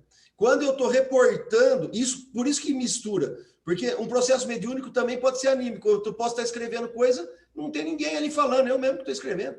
Né? Não, tá certo, é anímico. Como você vai separar isso? Estudando, lendo e compreendendo. Porque Kardec fala disso, não tem como você, a não ser... Né? Tá certo. Ô, Satira, as pessoas também, quando a gente fala de perispírito, pensa que só quem é desencarnado tem perispírito. Mas a gente esquece que nós também temos e que o nosso perispírito também se irradia e que ele tem as mesmas propriedades dos mortos, né? Dos desencarnados. O nosso perispírito é a mesma coisa, tem as mesmas propriedades. E a gente esquece disso. Como a gente está encarnado, a gente pensa que nós somos só essa parte material. Esquece que nós temos o nosso perispírito e que ele também é capaz de que ele tem toda essa fisiologia espiritual, nós também temos, mas só que a gente está limitado pela matéria. Ó, a Max aí, eu acho que é Rosângela o nome dela, né? Acho que Max deve ser o marido. Ela botou uma pergunta aí, vocês viram no chat? Se a bicorporeidade é consciente e inconsciente. Eu acho esse caso, para mim, do Ligori, por as duas coisas, me pareceu que ela é consciente, mas os outros relatos me pareceu que é inconsciente. Então, acho que tem as duas situações. Deve haver alguns que conseguem fazer essa projeção, como inclusive Santo Afonso falou ali, né? Então, não vou dizer que ele está mentindo ou que ele está palpitando. Ele falou isso ali, né? E pelos relatos, eu percebi de que em algumas situações pode haver uma inconsciência, entendeu? A pessoa, foi o que eu comentei com o Roberto ali, que eu falei. Pode haver uma inconsciência, viu? É Rosângela, né, Max? Seu nome? É Rosângela, né? Seu nome é Rosângela. Então, ele está respondendo isso. Pode ser, meu palpite, né? Pelo que eu estudei aqui, pesquisei. Eu percebi que naquele fenômeno do Ligori, que ele vai lá no tribunal, me parece que tem aspectos que mostram que há uma consciência ali, entendeu? Que há algum tipo de consciência. E, por outro lado, nos relatos, em alguns relatos que a gente tem específicos, inclusive desse último, que não fala de bicorporeidade, que o Roberto sugeriu, não tem o termo lá, você não vai achar, né? Tem que procurar outros termos, outra coisa. Aí, sobre o marinheiro que apareceu no navio escrevendo, e ele escreveu simplesmente siga para Nordeste. E apareceu escrito ali, né? Era um homem desconhecido que não estava no navio. E aí o capitão, quando relatou para o capitão, que lá na cabine dele o cara fez isso, ele acabou resolvendo ir para Nordeste, chegou lá, pegou um navio que estava naufragando. E esta pessoa estava dentro do navio, em carne e osso. E ele só tinha a impressão de que ele já tinha visto aquele navio, já sabia, mas ele não tinha claro isso, então é inconsciente. Ele estava inconsciente no navio, naquele momento que ele fez a bicorporeidade, entendeu? É um fato assim, inconsciente dele. Depois ele até falou, olha, realmente eu fiquei com tais impressões, assim, né? É o fato relatado por Kardec na Revista Espírita, né? Que foi que lá no grupo o Roberto botou lá a revista. Aliás, eu tenho aqui, né? Satiro, é legal também entender que a consciência aí é da pessoa encarnada. Então, quando você tem... É da pessoa encarnada. Qualquer tipo de mediunidade, pode ser escrita, pode ser audiente, ou no caso... Algumas são, outras não, né? O que vai diferenciar uma da outra? Quando eu volto, se eu lembro com esse cérebro físico, ele é consciente. Se eu não lembro, ele é inconsciente. Mas, para o espírito, sempre ele está consciente. Sim, não estou falando... Só para análise de registro, né? Então, o sonho é assim. Quando você retém alguma coisa, você teve uma consciência daquilo. Mas precisa passar pelos neurônios, tem que reter na memória, né? Justamente. Acho que é isso. É como eu imagino. Mas é muito boa pergunta, entendeu? Então, quem mais estudou? Então, assim, ficou certo que é um fenômeno anímico. Todo mundo tem anímico, tá certo. Pela definição que a gente mesmo fez, desculpem, é anímico. Tá. A gente percebe também que muito desses fenômenos tudo acontece no estado sonambúlico ou estático, né? Que ele fala aqui também. Ele fala aqui que é no estado estático. Que a pessoa... Partindo disso... Eu achei partindo disso, né? Como que se dá a materialização? Não fala. Então, mas como que se dá? Qual que é o mecanismo? Materialização ou aparição? Não, no caso de bicorporeidade, no caso de aparição tangível. Não, mas, por exemplo... Não é tangível. Não é tangível. Necessariamente não é tangível. Mas o Barçanufo, como é que ele aparecia? Barçanufo era tangível. Tangível. Tem os dois, isso que eu estou falando. Então, isso que eu estou falando. Então, no caso de uma aparição tangível, num fenômeno anímico, como que se dá?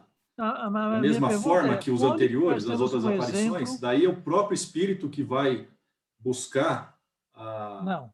O que eu ia perguntar é o seguinte. Como nós sabemos quais os exemplos que nós temos de tangibilidade numa bicorporeidade?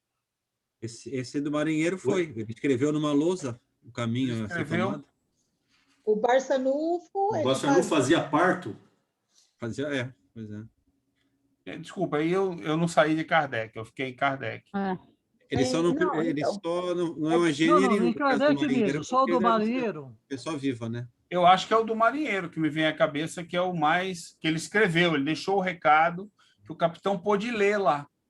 Não, mas deixou um recado, não é uma materialização. Não, Não é uma tangibilidade. Tá certo, não é uma tangibilidade. Ele pode ter... Isso é verdade. Pode ter feito aí de escrita espontânea, por exemplo, aquela história escrever na gaveta, né? Onde você não deixa... Na história, o imediato vê alguém sentado à mesa do capitão escrevendo numa lousa de ardósia. Escrevendo. Pegou a lousa... Uma mesa de ardósia, mas ele não vai saber se ele estava tangível, se houve uma... não tem fato suficiente. Mas independente disso, ele pegou uma lousa independente disso, se ele não está tangível e vai escrever lá, mesmo a escrita está sendo um fenômeno físico. Sim. Não, mas aparecendo. Qual que é o mecanismo que está por trás disso? Né? Não. É o mesmo das outras aparições? Não, necessariamente não. O que o Conde está chamando a atenção é que o fato da escrita surgir não quer dizer que tenha que haver uma mão tangível. Uma mão escrevendo. Não é necessário. Você tem efeitos mediúnicos aonde num papel... Sim, mas ainda existe, mesmo assim, existe um fenômeno físico, isso que eu estou falando. Mas é isso que eu estou falando. Existe... Peraí, deixa eu tentar ver se ajuda aqui. Teve uma vez que eu fiz uma pesquisa dos fenômenos de transporte e de fenômeno de materialização. E aí, eu varri a obra inteira para poder pesquisar. Nessa época, eu fazia na mão, não tinha essa facilidade de hoje. E o que me chamou a atenção é o seguinte: o fluido do perispírito é que promove a possibilidade de se utilizar para poder fazer isso. Então, quando tinha um espírito, um encarnado num cômodo, tá? Aí ele estava materializando uma flor no outro cômodo, né? Aquele fluido animalizado era do próprio espírito do encarnado. Só que ele não estava na cama, ele estava no outro cômodo. Então, se for por essa linha de raciocínio, e aí eu tô dividindo isso alto para ver se... Eu nunca estou fechando questão. Eu só estou... eu cheguei até aqui, não sei se eu estou certo. Mas pelo que eu entendi, quando acontece isso com um encarnado, a energia, o fluido é já do próprio espírito, por isso que ele passa a ser anímico. Não, mas sim, mas o que eu estou falando aqui é o seguinte... Mas deu para entender o que eu coloquei? Não? Deu para entender. Existe no livro dos médiuns, bem no começo, um dos primeiros efeitos, a escrita espontânea, que Kardec começa falando por ela, se eu não me engano, onde você tem um papel numa gaveta fechado sem nada, só o papel. Nem caneta tem lá. E simplesmente o papel aparece todo escrito lá. Porque Kardec diz, a tinta foi materializada lá, usando os elementos que existem, e se escreveu no papel, onde você lê uma mensagem escrita com tinta. Então, assim, se você for pensar dessa maneira, é plausível que ele não estivesse tangível. Ele não precisa estar tangível para escrever. Ele pode usar de um outro efeito, de uma outra situação, entendeu, Rodrigo? É só isso que eu quis chamar. O que eu quis falar, Satiro, é assim, é que se eu tivesse essa capacidade de materializar meu perispírito, pelo que eu entendi, provavelmente esse fluido animalizado é meu mesmo, e não de um outro médium lá naquele outro ambiente para doar isso, para eu poder fazer. É anímico. Nesse sentido, entendeu? É onde eu cheguei. Não sei se é o certo, é como eu entendi.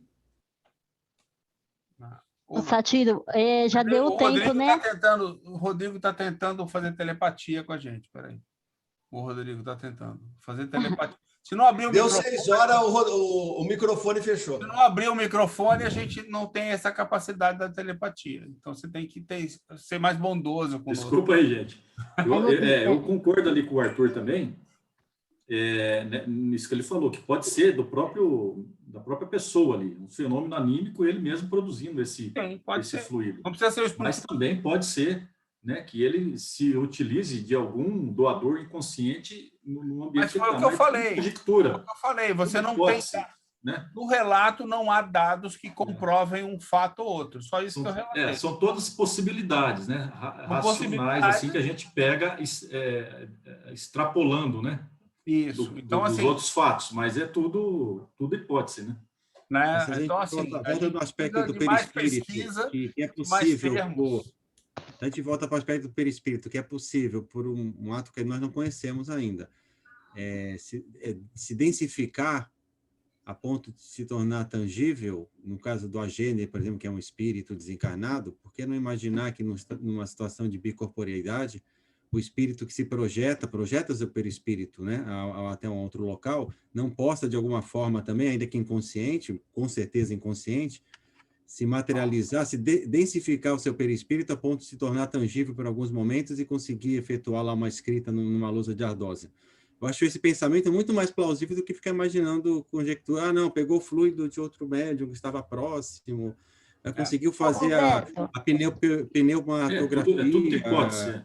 Roberto, e no caso, a vida dele, ele estava em perigo. Então, só essa situação de medo de morrer, de perigo, faz brotar, né, capacidades que você não se achava capaz. Não é mais plausível imaginar... todo o sistema aqui, né? É plausível, eu concordo. Não é mais plausível do que imaginar essas outras de que, ele conseguiu fazer uma escrita direta, não é mais chatinho, complicado fazer, não. Porque requer muito trabalho, os próprios espíritos dizem que isso dá muito trabalho fazer. Eu só quis chamar a atenção, nos relatos não há nenhum fato que aponte para um lado ou para outro. Eu levantei uma outra possibilidade, assim, inclusive que eu não tinha nem pensado antes, mas assim, pela colocação. Pessoal, são 6h06. Já deu tempo, né? Eu preciso sair. Não, são 6h06. Eu queria, então, fazer assim, nós estamos discutindo corporeidade, mas retomamos, concordam? Vamos retomar esse assunto na próxima aula. Está faltando toda a parte de transfiguração, entendeu? Que, inclusive, convido vocês a virem, pois o Conde deverá demonstrar essa transfiguração aí em algum momento, com a ajuda quem fez a pesquisa com a ajuda do seu Mário, entendeu? Os dois irão demonstrar para a gente essa parte de transfiguração aí, de alguma forma, né? Não sei como, eu não tenho esse nível superior de espírito como ele, né? E eu vou pedir o seguinte, Rolim, coloca esse arquivo e outros que forem colocar os arquivos, quiserem disponibilizar, coloca no grupo de estudo, porque lá fica guardado, fica depositado para quem quiser estudar, depois a gente organiza, e coloca no título a gênero, seu nome, ou coisa parecida, entendeu? Para que as pessoas saibam a fonte do estudo, ou coisa parecida, isso ajuda também. Depois pode debater com você diretamente, Rolim. E outros aqui. A foto do seu Mário e colocar a transfiguração? O seu não, vocês podiam trocar de câmera, né? Assim, o Conde vai para Portugal, o seu Mário vem para cá, transfigura os dois aí. Aguardamos na próxima aula essa transfiguração aí, um exemplo, né, anímico dos dois, para que nós possamos entender melhor. Curioso, a Ju deu algum recado por que não apareceu? Não deu. Ela estava no centro de manhã, falou rápido comigo. E não deve ter nada demais, não. Eu tenho falado com ela, acho que fica preocupado porque ela está com alguns problemas de saúde, mas ela está bem no momento. Tá? Falei com ela de manhã, mas ela estava na rua, então ela deve ter se embananado lá. Para ela faltar é muito difícil, a Ju, né? Até porque ela estava estudando isso um monte. Então, na aula que vem, a gente retoma o tema, bicorporeidade, fechamos e vamos dar mais tempo para estudar, transfiguração e alguma outra novidade está valendo aí. Ok? Fechado assim? O que vocês acham? Vamos continuar? Então tá. Então, teremos agora um fechamento, uma prece de encerramento feita por quem? A Rosângela vai fazer. Já que eu comecei hoje no grupo, tá. eu faço. Então, agradecemos essa nossa harmonia, essa nossa vontade de conhecimento. Agradecemos a esse grupo reunido, né? E agradecemos a espiritualidade também, que incessantemente nos inspira, e a outra espiritualidade também que aprende conosco. Agradecemos também a Jesus por trazer tantas questões, tantos fenômenos, tantas ideias, né, para a nossa compreensão, busca da compreensão. E agradecemos ao nosso Pai de amor e bondade pela a nossa existência e pela nossa liberdade de escolha, de estar aqui hoje. Que todos nós possamos ter uma boa semana e possamos voltar a esse encontro. Assim seja.